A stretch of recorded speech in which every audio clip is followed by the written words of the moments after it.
আজকে সারাদিন অনেক বৃষ্টি হচ্ছে আর বিকেলবেলা ছাদে চলে এলাম। ছাদে পানি জমে গেছে আর এই পানিটা সরানোর জন্যই আসলে আসা। আর এসে দেখতেছি চারিদিকেই পানি জমে গেছে আর গাছপালা তো পড়েই আছে। আর এই যে নাছোড়বান্দা সে তো পড়তেই হবে, সেটা জোরে বৃষ্টি হোক আর আস্তে বৃষ্টি হোক, বাতাস হোক বা না হোক, প্রতিদিন একবার তার পড়ে যেতে হবে। না পড়লে তার একদমই ভালো লাগে না। আর আমিও নাছোড়বান্দা, প্রতিদিন এসে তাকে তুলে দিচ্ছি। কিন্তু কয়েকদিন ধরে ভাবছিলাম তাকে একটু বেঁধে দিব, কিন্তু সেটা করাই হচ্ছে না। আর এই যে এই পাশে ড্রাগনের ফুলটা পচে পড়ে গেছে, যদি পড়ে না যায় তাহলে কিন্তু অবশ্যই ফুলটা নিজেরাই ফেলে দিতে হবে। নইলে কিন্তু এই পচা ফুলটা থেকে ড্রাগন ফলটা নষ্ট হয়ে যেতে পারে। আর সেটা আমি গাছের গোড়ায় দিয়ে দিলাম, এটা সার হিসেবে কাজ করবে। আর এই যে এদিকে চিচিঙ্গা ধরে আছে, ভাবলাম যে এটা পেড়ে নিয়ে যাই। কারণ চিচিঙ্গা বলেন বা এই ধরনের যে সবজিগুলো আছে এগুলো কিন্তু ২-১ দিন দেরি হলেই বেশি বাতি হয়ে যায়, তখন কিন্তু একটু শক্ত, শক্ত হয়ে যায়। তো আর আমরা সদস্য কম, বেশি নিয়ে কি করব? একটাই নিয়ে নিলাম। আর এই যে আমার হাসব্যান্ড পানি সরানোর খুব চেষ্টা করতেছে সে, কারণ ছাদে অনেক পানি জমে গেছে। কিছু, কিছু গাছের টবেও পানি জমে গেছে। এই পানিগুলো অবশ্যই সরিয়ে দিবেন। আর ২-৪ দিন যদি এই পানিগুলো জমে থাকে তাহলে কিন্তু গাছের গোড়া পচে যাবে। আমার এখানে দেখেন সব গাছে কিন্তু পানি জমেনি। মাঝে, মাঝে ২-১ টা জমে গেছে। আর সেগুলোই কিন্তু আমি ফেলে দিচ্ছি। আর ফেলে দেওয়ার কারণে হয়তো আমার গাছগুলো বেঁচে যাবে। আসলে বৃষ্টি গাছের জন্য যেমন অনেক উপকার, আবার যদি ঠিকঠাক মতো পরিচর্যা না করা যায় তাহলে গাছের অনেক ক্ষতিও হয়ে যায়। আর এই যে বেগুন গাছ দেখেন, মাশাআল্লাহ এত সুন্দর বেগুন হয়েছে। এই বেগুনগুলো আমার একদমই ছিঁড়তে ইচ্ছে করে না। গাছে দেখতেই আসলে বেশি ভালো লাগে। আর এই গাছটা কিন্তু আমার অনেক পুরনো, প্রায় ৩ বছর আগের একটা বেগুন গাছ। সেই গাছটায় মাশাআল্লাহ এত সুন্দর হয়েছে। তো আমি আজকে ছিঁড়তে ইচ্ছে না করলেও একটা বেগুন আমি কেটে নিলাম। আর যেহেতু বৃষ্টি হচ্ছে ভাবছি যে খিচুড়ি রান্না করব রাতে।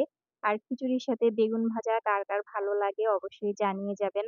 আর এই যে এই পাশে আমার বরবটি গাছের বরবটিগুলো কিন্তু বেশ বড়, বড় হয়ে গেছে। আর এই বরবটিগুলো কিন্তু সেম ওই চিচিঙ্গার মতোই ২-১ দিন দেরি হয়ে গেলেই একদম মানে শুকিয়ে যায়। তখন ওগুলো বীজ রাখা ছাড়া আর কোনো উপায় থাকে না। তো কত আর বীজ রাখবো? এইজন্য যখনই আসি চেষ্টা করি যাই পাই, ২-৪ টা ১০ টা যা পাই ওগুলোই আমি সংগ্রহ করি। আর করে ওইটা বাসায় ফ্রিজে রেখে দিলে ২-৩ দিন পর অনেকগুলো হয়ে যায়। আর তাতে করে আমাদের কিন্তু বেশ ভালোই মানে একটা তরকারি হয়ে যায় আরকি। তো যাই হোক, এই যে আজকে যেহেতু বললাম যে খিচুড়ি রান্না করব, তো সেই সাথে তো লেবু অবশ্যই লাগবে।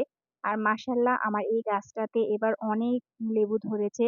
আর এগুলো হলো সিডলেস লেবু। এটা ১২ মাসি লেবু গাছ। মোটামুটি সারা বছরই আমার এই লেবু গাছটাতে লেবু থাকে।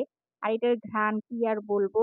আসলে আমরা যারা বাগানি আছি তারাই শুধু জানি যে নিজের বাগানের শাকসবজি খেতে কি যে ভালো লাগে।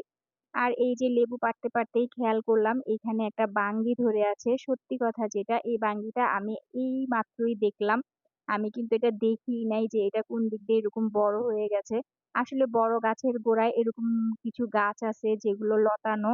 এগুলো বিভিন্ন সময় বিভিন্ন বীজ পড়ে হয়ে থাকে, যেগুলো আসলে খেয়ালই করা হয় না। দেখা যায় হয়তো পেকে আছে তখন দেখেছি, অথবা পচে গেছে তখন দেখতেছি, এরকম হয়। আর এই যে এটা হলো কমলা গাছ। মাশাআল্লাহ এবার কমলাও অনেক ভালো ধরেছে। আর এই যে এই পাশে আমার ডাঁটাগুলো একদম হেলে-দুলে পড়ে গেছে। বৃষ্টিতে মাটিগুলো একদম সরে গেছে। এইজন্যই এগুলো হেলে-দুলে পড়েছে।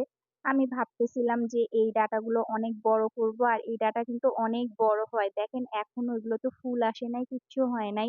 যাই হোক, আমি চেষ্টা করব এটার গোড়াতে আবার মাটি দিয়ে শক্ত করে দিতে।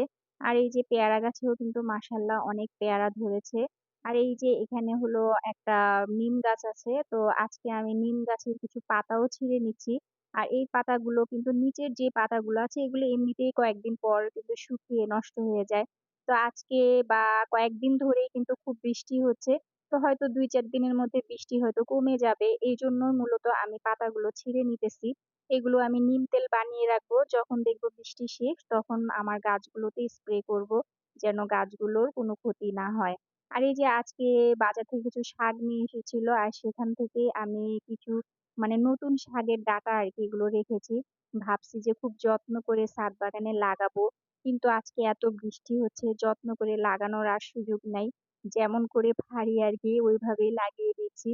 যা হয় আরকি। তো এই যে যেকোনো গাছ লাগানোর সময় অবশ্যই এই যে এই গিরের জায়গাটাই মাটির নিচে দিয়ে দিবেন। আর এই যে এখান থেকে আমি কিছু কাঁচামরিচও পেড়ে নিচ্ছি। আসলে গাছের যেকোনো জিনিসই আসলে তাজা খেতে কিন্তু খুবই ভালো লাগে। তো এই তো আমি বেশ কয়েকটা কাঁচামরিচও নিয়ে নিলাম। আর এই যে এখানে কিছু কাঁচামরিচ কিন্তু একদম পেকে লাল হয়ে গেছে। তো সেগুলোও আমি তুলে নিয়েছি। বেশ কিছু কাঁচামরিচ এই যে তুলে নিলাম। বেশ কিছু বলতে আমাদের হয়ে যাবে আরকি। যাই হোক এই যে এই পাশ থেকে আমি তুলসী পাতা নিচ্ছি। আর এখানে কিন্তু আমার অনেকগুলো তুলসী পাতা গাছ আছে। আর এগুলো না এমনি হয়ে যায়। ওই যে বিচি হয় না? সেই বিচিগুলো পড়েই একদম হয়ে ভরে যায়। অনেক সময় আমি এই তুলসী গাছগুলো উঠিয়ে ফেলে দেই। এত গাছ বা এত চারা আমি কোথায় লাগাবো? যাই হোক আজকে আমি অনেকগুলো তুলসী পাতাও তুলে নিলাম। এগুলো চা খাবো আরকি। এই তো আলহামদুলিল্লাহ আজকের সংগ্রহ।